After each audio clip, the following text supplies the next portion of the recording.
Hello there. What is going on, you guys? Something slightly different today. I'm going to go with a little more competitive list today in Armada as regionals are approaching. They have announced regionals dates and locations and prizes, and there's some really nice looking dice and cards and promos and stuff you can win. And so I figured maybe it's time to shift gears a little bit and go a little more serious on the builds, and without necessarily completely trying to cheese it up, but trying to be something a little bit more competitive. So I figured I would go ahead and do that today, and I'm going to be using Ryan Kingston's Fleet Builder, which I will link in the description below. I do want to remind you guys there is another round of the Super Star Destroyer giveaway going on right now. Well, this same round, there's still plenty of time to enter to win a Super Star Destroyer in the form of a cool stuff gift card, and all you have to do to enter to win that is become a subscriber and leave a comment on this or one of my videos. So we're going to go Empire today. Now, first thought when I was putting this list together, I was like, well, really strong lists right now. The meta has been changing, and I think we're going to see some differences that are taking advantage of a little bit of the meta. There's only a partial meta right now, but there's been this big occurrence of initiative bids and low. We've always had initiative bids, but low squadron things. And if I was doing a build like that, I would generally have a Demolisher with a really high bid for first player to get that demo in there right away. So, knowing that, I figured, well, let's try something a little different. Because it's been so low squadrons, let's go with a heavy squadron build for Empire. I haven't done a whole lot. There are some, and there's a couple of options as far as who do you go with, and I was like, well, if I'm going heavy squadron, I'm going to go with Quasar. Definitely going to go with Quasars. However, they've been so hard to find, and they're in reprint right now. It's going to be kind of tricky for a lot of people to field Quasars. So I'm like, well, what if we did it without Quasars? So again, strictly competitive, I would probably use Quasars, or at least one Quasar. But we're changing it up a little bit because I want to have some ship firepower too. So I'm going to go with a Vic. I'm going to go with a Vic 2, and I like the Vic 2. The Vic 2 has a lot of interesting things that it can do. So we're going to heavily load up this Victory 2. So I am going to put disposable capacitors on here so it can get that long-range shot, and I'm going to put heavy ion emplacements on there as well so that long-range shot can be very effective. I'm also going to put gunnery teams so I can get two big, long-range shots at range. Okay, so that's those are real nice things to put on a Victory, regardless. But we're going to add a little bit more to it. One of the things I'm going to do is I'm going to put H9s on this, and this is when you're attacking, you can change a die to with a hit or crit to an accuracy phase. Now this one is just huge for going after flotillas or going after anybody who's got like one brace or whatever. This just gives you a lot of punching power, and I've started to see that not everybody's running ECMs anymore, so a single accuracy can be more threatening than it ever used to be before. And so, it's worth having, but even if you do face it, I'm going to put a card that combos greatly with that, and that's Warlord. Because it says, while attacking, you may change a die with an accuracy to a side with a hit icon. Now, the beautiful thing about Warlord is you can change an accuracy to a double hit if it's a red die, because it doesn't say only one hit icon.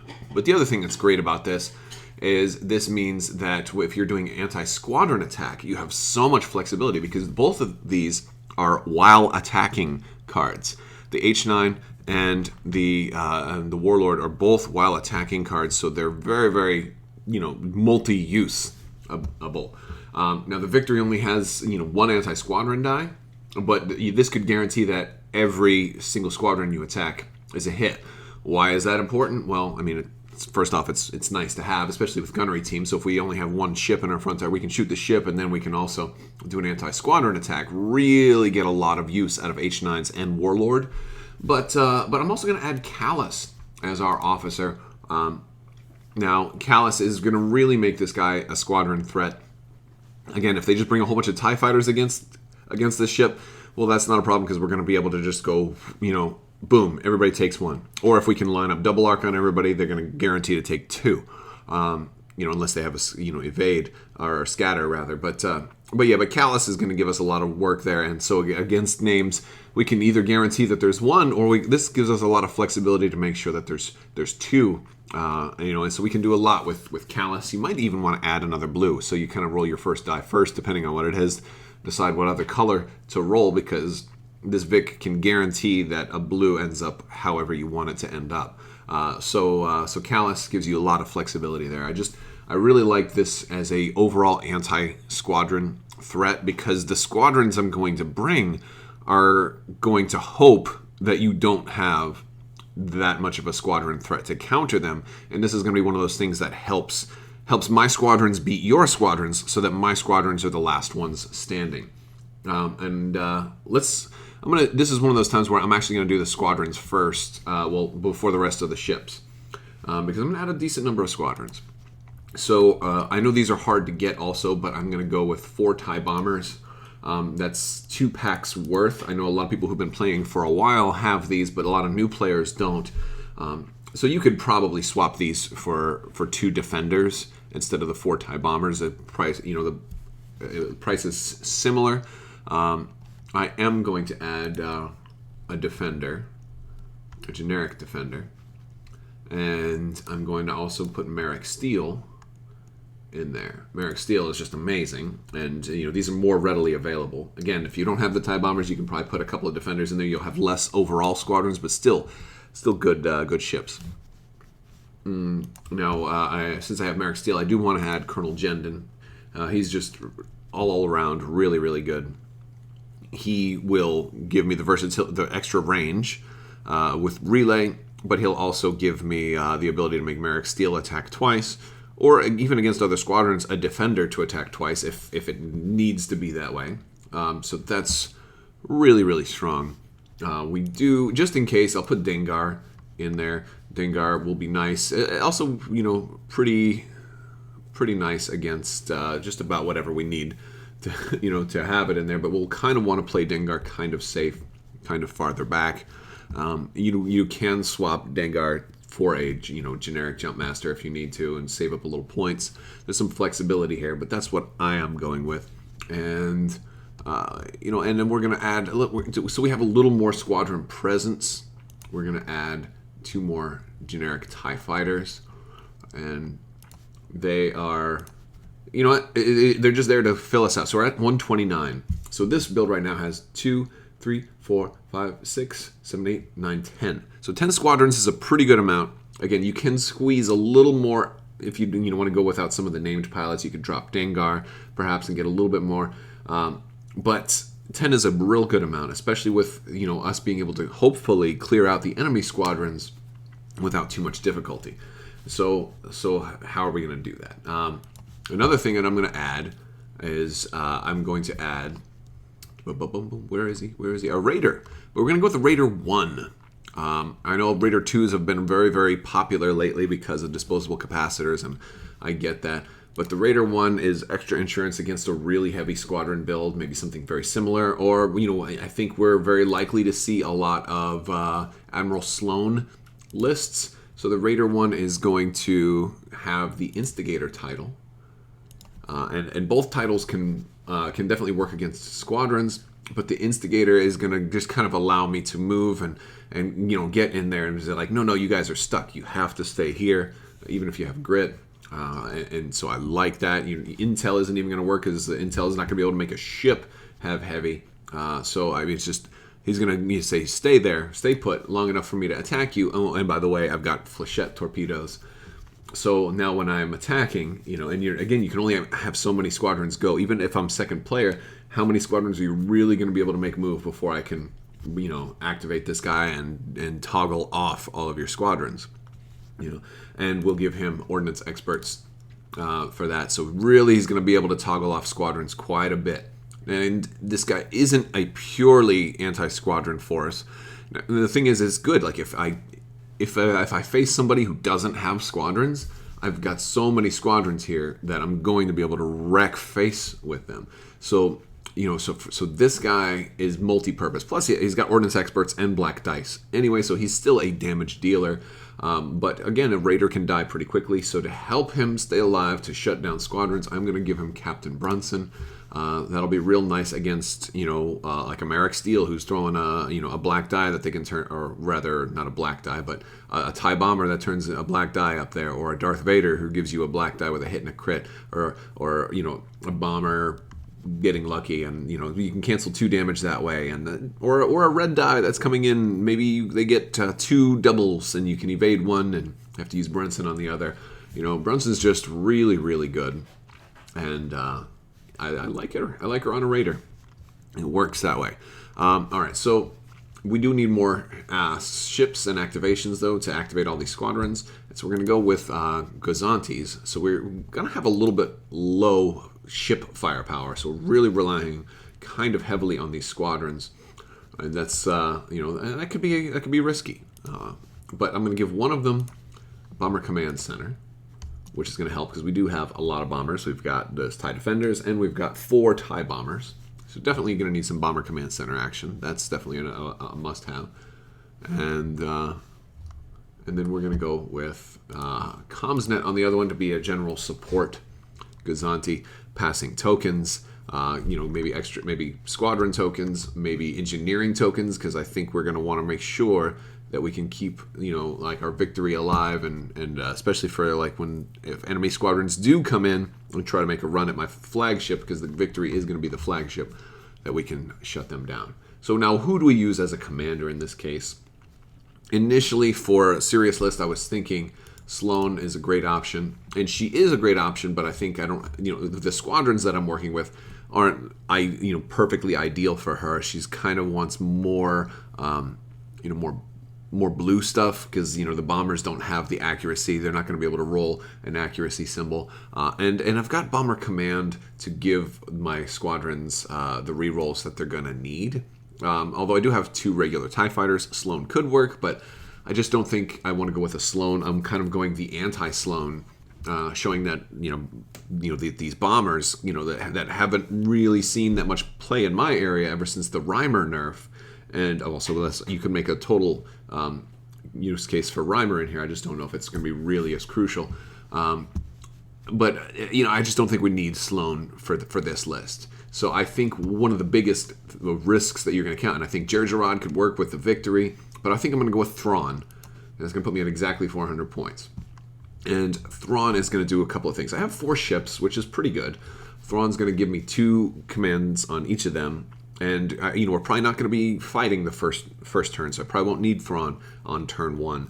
Again, the fleet's going to stay kind of close together, but my victory is going to be, central to a lot of this, and that's important. I'm going to need that Vic, close by. But, so the fleet's going to move slow. We're not going to engage on the first turn. Probably not going to engage on the second turn. I think it's going to be a turn 3 where we engage, so I can use Thrawn on turns 3, 4, and 5, and hopefully by then I've destroyed the opponent and I don't really need him for the last turn. So so if I time it right, I can have basically Thrawn's ability every turn that matters. So that's good, and I can have Thrawn just queue up squadron commands. And depending on the fleet or how what speeds they set to. And I may do that, or I may not. And the reason I might just have Thrawn queue up the squadron commands is for slicer tools. Is basically what it boils down to. That's a big risk with a squadron-heavy fleet, is people running flotillas with slicer tools that are going to come in there and change your top command dial. And that's rough. Or, to a lesser extent, the assault, that you were going to see on those gauntlet fighters, and I don't really see a whole lot of that. I think slicer tools is very, very popular in the meta, and this is now a fleet that will effectively be immune to slicer tools. I'll go ahead and change my top command dial. You're not changing my Thrawn dial, so I'm still going to get to activate my squadrons. I'm always going to get that. You really are going to have a hard time trying to stop that. And so any other command they give me is going to be good. And if they give me a squadron command, so be it. And I'll just cash 1 in for a token, and so I'll get +1. So that's and that's probably what they would do there. But they're not going to know that you have Thrawn. queued up for what commands. Maybe you only do 2 squadron commands, or maybe you do a concentrate fire or something like that. That would be nice with the Gazantes here shooting. Give them an extra die. They could certainly make use of that. The Raider could as well, with Ordnance Experts adding an extra black die. So you'll have to really figure out, like if you're going up against with somebody without any slicer tools, maybe you want to just queue up concentrate fire on your guys and give Thrawn like nav and concentrate fire and engineering, and then just pick what you need when you need it. So there's a lot of flexibility with a list like this, where Thrawn gives you that ability to kind of change your strategy based on the list that you face. And now the weakness here is not a lot of ship firepower, but the things that are going to be able to stop all of these squadrons, I think we have enough tools to deal with here. Gazanti's pretty good anti-squadron. You put this guy up front, he's going to obstruct incoming shots. Against your fleet. If they shoot him, you can scatter. He takes, he's kind of hard to kill. If there are squadrons in the way, he can roll his black dice on all of them, bring them down a little bit. Victory 2, automatic hits with Warlord and H9s. Raider can come in and slow down the big guys, like, their VCXs and stuff like that in the way. Raider comes down, just lock them down. Just locking them down is really good. And then, and we do have some anti-ship squadrons. The TIE Defender is going to be able to, really hurt, enemy squadrons. The TIE Fighters, that's their job, is to move in and, start bringing down those enemy squadrons, especially the ones that have counter, that we're like, oh, you're going to hit me back, you darn A-Wing. No problem. They're disposable. Merrick Steele, the finisher, the closer, is going to come in there and wreck it. Jendon will let Merrick Steele do another one. So we're very flexible in these squadrons. It would have been nice to if Merrick Steele had strategics, we could move some things around, but that's okay because we'll just pick different objectives. At 400 points, pretty good chance we'll be second player. So let's look at objectives. I'm going to go with our red objectives. In this one, I think it's pretty clear to go with Most Wanted.